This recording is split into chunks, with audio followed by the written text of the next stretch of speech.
Okay, what I am going to share with you now are the cost and quantities of materials that can be used for this type of ceiling design. The size of this ceiling is 6 meters by 4.85 meters, which is around 29 square meters. If you like this design, this might be your potential cost and estimated quantity. Please note the materials that I am going to tell you. I know some of you are watching outside the Philippines, so please just update the price based on your country. Let's start from the framing system of the ceiling. For the metal fairing with 0.5 mm thickness, we use 46 pieces.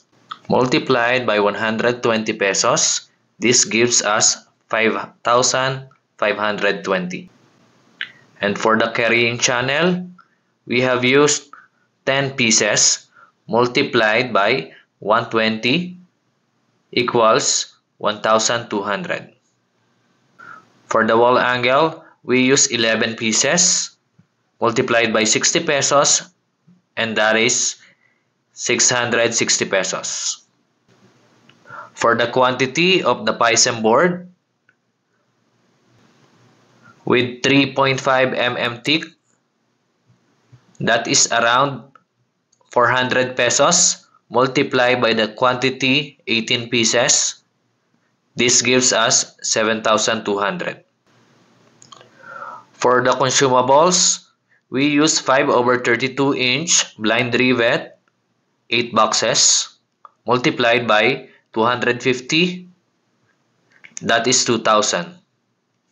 For the drill bit, it is around 80 pesos, multiplied by 4 pieces, it gives us 320.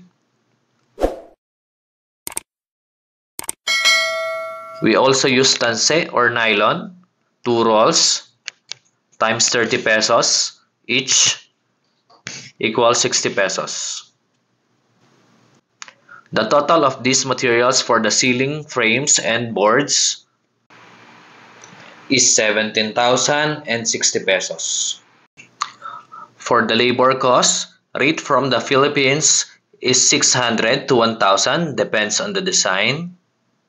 Let's just say that the cost of this ceiling is 700 pesos per board, multiplied by 18 pieces, that gives 12,600. So for the total of the cost for the ceiling materials used is around 30,000. Let's go for the electrical. I will just give the lump sum for the electrical cost, and that includes labor and materials. That is 14,100 pesos. For the labor cost and material cost of the painting works, that is around 15,000 pesos. It includes 3 gallons of flat latex, 3 gallons of semi-gloss,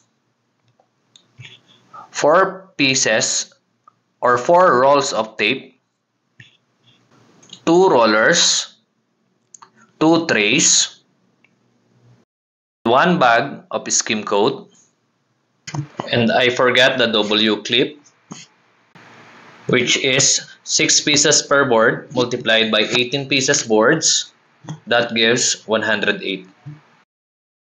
For more designs and estimate, please subscribe.